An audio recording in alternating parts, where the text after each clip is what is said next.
2023 मध्ये एमपीसी परीक्षेमध्ये महाराष्ट्रामध्ये मुलींमध्ये सर्वात पहिली आलेली पुण्यातील खेड तालुक्यातील पाळू येथील अश्विनी केदारी हिचा हिटरचे जे गरम पाणी आहे ते अंगावर पडल्याने खरं तर तिचा दुर्दैवी मृत्यू झालेला आपल्याला पाहायला मिळतं. आपण सध्या तिच्या घरी आलो, तिच्यासोबत आपल्यासोबत तिचे वडील आहेत.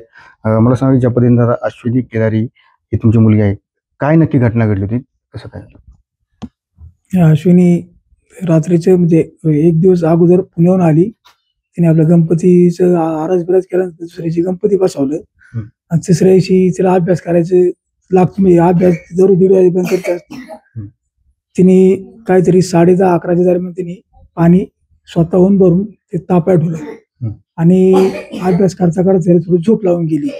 थोडी जरा पाण्याची वाफ तिच्या रूम मध्ये जास्त यायला आल्यामुळं तिने ते बटन ऑफ केलं, बंद केलं. बंद केल्यानंतर ते ढाकण वरचं खोल्यानंतर तिने एक जण मग बाथरूम मध्ये ओतलं. परंतु ड्रम जास्त तापल्यामुळे, वाफ जास्त झाल्यामुळं ड्रम तिच्या डायरेक्ट अंगावरती झाला आणि अंगावर आल्यानंतर दरवाजा थोडं साधारण बंद होतं आणि ती घाबरल्यामुळं ती जरा उलटे पाठी त्या पाण्याच्या पडून राहिली. मोठ्याने वराडली. आम्ही शेजारीच होतो, शेजारी रूम मध्ये झोपलो होतो. जाग आली. आमचा भाऊ आकाश पटकेने आतमध्ये गेला पळत आणि तिला हाशी डायरेक्ट पाण्यातून उचलली. कशी पाहिजे तिला बाहेर आणली. तोपर्यंत बरीच भाजली होती. पूर्णपणे हाताचं, पायाची, पाटण्याची सगळी जळमट निघून गेली होती. आंघोळीसाठी गरम पाणी केलं जातं, त्याचा कशा प्रकारे वापर केला जातो? म्हणजे काय हिटरचं पाणी तिच्या अंगावर पडलं म्हणजे आंघोळीसाठी सकाळचं थोडस आता पाणी थोडं गरम केल्यानंतर आहे ना बंद करायचं आणि नंतर परत सकाळ थोडं चालू करायचं, म्हणजे लवकर पाणी तापतं आंघोळ करायला. आणि ते मला आता गणपती बसवले, सगळ्यांना आंघोळीला पाणी तिने पूर्ण 50 लिटर ड्रम भरून ठेवला. आणि असं हे किती वाजता दरम्यान घडलं साधारण? ते काहीतरी 2:30 वाजता पाणी अंगावर पडलं. म्हणजे रात्रीच्या वेळेस मध्ये हे जी घटना घडली. तिची आपल्यासोबत तिची बहीण आहे. खरं तर अश्विनीचा दुर्दैवी मृत्यू झाला. किती दिवस तिची झुंज सुरू होती? जवळजवळ 9 दिवस ती हॉस्पिटलाइज होती आणि ही घटना 29th झाली, आता लास्ट मंथ मध्ये 29 ऑगस्टला. आणि तर मग हे असं घडल्यानंतर माझे दोन्ही भाऊ तिला घेऊन गेले. माझे दोन्ही भाऊ आणि आमच्या शेजारी एक मुलगा राहतो, स्वप्नील केदारी म्हणून, ते घेऊन गेले तिला.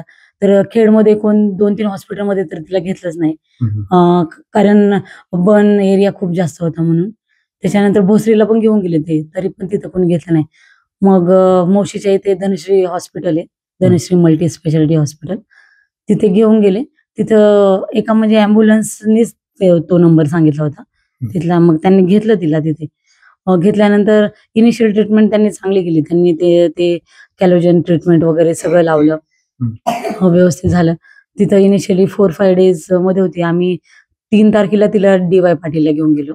तर पण इकडे ती होती, म्हणजे सुरुवातीचे बर्न पेशंट सुरुवातीचे दिवस ते हसतात, बोलतात, आपल्याला वाटतं की ते ठीक आहे, नॉर्मल आहे. पण आम्हाला समजलं की तिला जास्त दिवस हॉस्पिटलाइज ठेवावं लागणार आहे.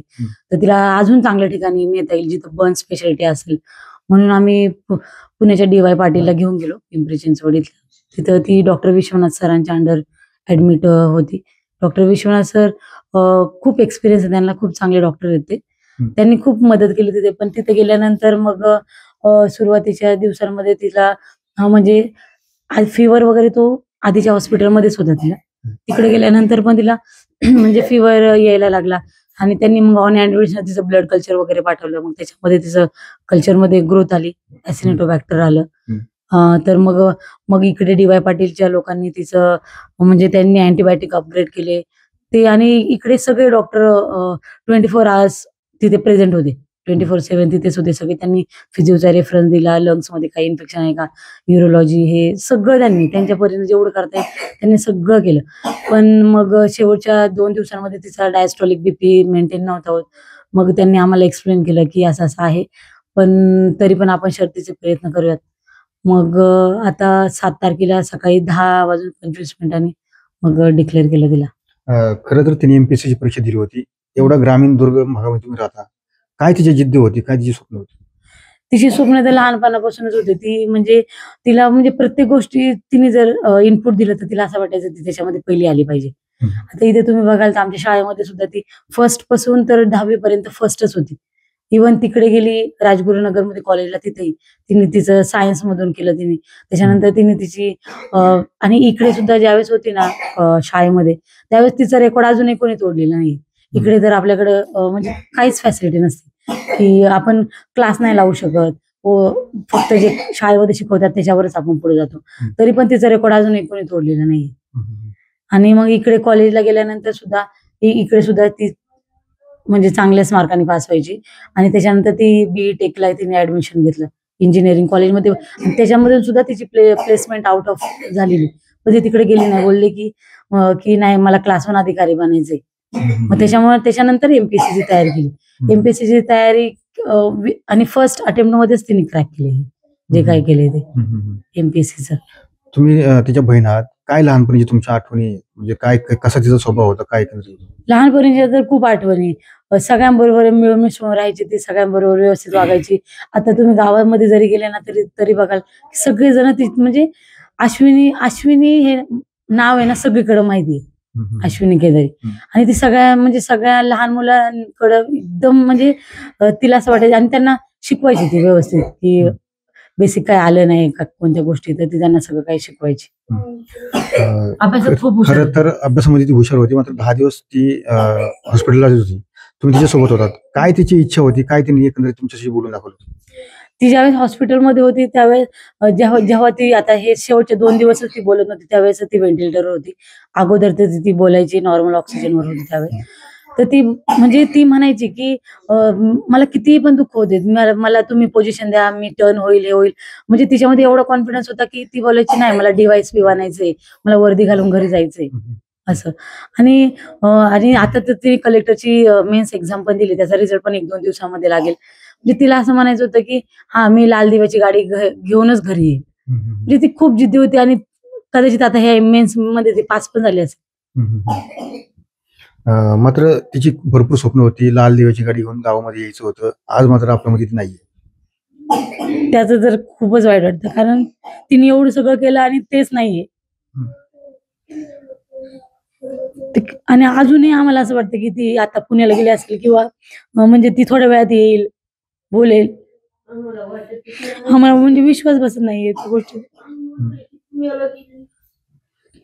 खरं तर MPSCची अभ्यास करणाऱ्या अनेक तरुण मुलींमध्ये खरं तर ती एक प्रेरणा बनलेली आहे. ते तर आहे. आता महाराष्ट्रातून मुलींमध्ये पहिली येणं म्हणजे ते तर जोक नाहीये ना.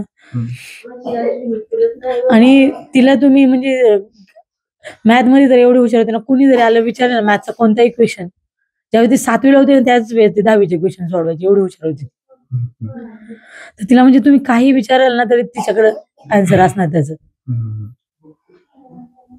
नक्की ज्या पद्धतीने पाहिलं की खरं तर अतिशय ग्रामीण भागामधील ही अश्विनी केदारी होती, अतिशय हुशार. कारण 2023च्या MPSC परीक्षेमध्ये खरं तर ती महाराष्ट्रामध्ये मुलींमध्ये अव्वल आली होती. मात्र एकंदरीत गावामध्ये असतानाच त्या ठिकाणी जे गिझरचं गरम पाणी आहे ते तिच्या अंगावर पडलं, त्यामुळे तिची 11 दिवसाची झुंज आहे ती अयशस्वी ठरलेली आपल्याला पाहायला मिळते. सुनील ठेगळे, TV9 मराठी, खेड, पुणे.